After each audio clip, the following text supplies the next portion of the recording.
The nonsensical changes the House of the Dragon showrunners or writers made to the plot or storyline for aesthetic or servicing a trope reasons that diminished the quality of Season 1 and already has and will have consequences later on. Number 1. Aging down Alicent.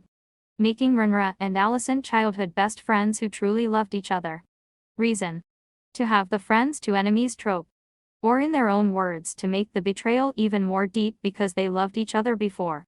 Consequences. This made it seem like Alicent did not have a hand in manipulating Viserys into choosing her over Laenor. That she never had any ambitions to be more powerful at court. In particular be the queen. Instead she was presented as just a young sweet girl who was being used as a pawn by her father and a lecherous old man king. It is played as if she was only just being nice to her friend's father after the loss of his wife. And is shocked when he then wants to marry her. They also needed to then add Alicent misunderstanding Viserys on his deathbed, because in the story so far there was no way that the Alicent who grew up with and loved Rhaenys would want to supplant her.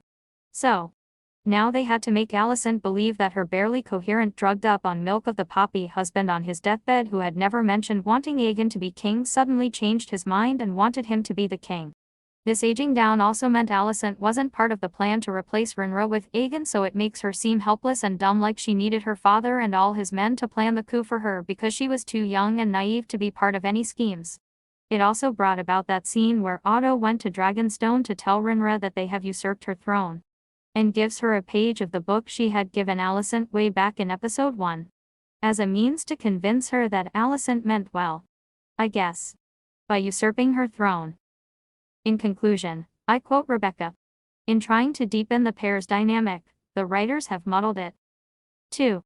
Rhaenys being a prisoner after Viserys' death, and escaping on Meleys, and not Dracarysing the Greens then and there. Reason. For aesthetic purposes it looks powerful. They should have given her other scenes in the season to drive the same she's powerful message. Or to emphasize that she can relate to Alicent as a mother, without that shoehorned dragon pit escape scene.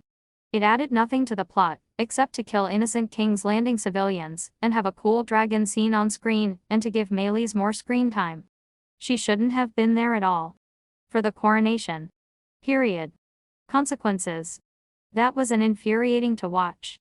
She had the Greens in one place in front of her dragon, and she just let them go because, I quote her, the first move wasn't hers to make. Although she cares about her grandchildren, and not barbecuing the Greens there and then meant she was okay with the consequences and what came after and what happened to the kingdom and all ensuing dragon dances. Kudos to her to not being a kinslayer at that moment and not ending the show in its infancy. 3. Cristin Cole killing Joffrey at the wedding. Reason. To avoid repetitive scenes. The death in the book happens at another tourney because we already had a tourney in the first episode, so it makes sense to change the event where Joffrey dies. But let's face it, a Westerosi wedding, not a Dothraki one, is not a tourney. Consequences. Cristin just got away with killing the heir consort's lover in a public setting that usually does not come with deaths without seemingly any consequences. I am saying this while trying to get the red wedding out of my mind. Are Knights of the King's Guard that untouchable? This hasn't really been established as a norm in this world except for Jaime Lannister, but he always felt as more of an outlier because his twin sister was the queen and his father had been the hand of the king for many years and was regarded as the head of the richest house in Westeros. This means that he can later just kill that one small council member, and no one in the room bats an eye. 4. Laenor's exit. Reason. It would have villainized Rhaenys too much without a counterbalance where the Greens haven't done something as quite villainous as that in the season yet. Consequences. Seasmoke has a new writer in the book series. This writer goes on to become Corley's heir, and has biological children. Through Rhaenys' conversation with Daemon, she told him they tried hard to have children. If that's the case, considering how many children Rhaenys has with both Harwin and Daemon, then it is strongly implied and logical to assume that Laenor has a fertility issue. Therefore Laenor cannot just come back later on and pretend that he's this different person who claims Seasmoke and goes on to be the heir to Driftmark and have children with a woman. Unless they now have to kill Laenor off-screen or add new scenes in upcoming seasons where we see him die so Seasmoke can accept a new writer. Honourable mention.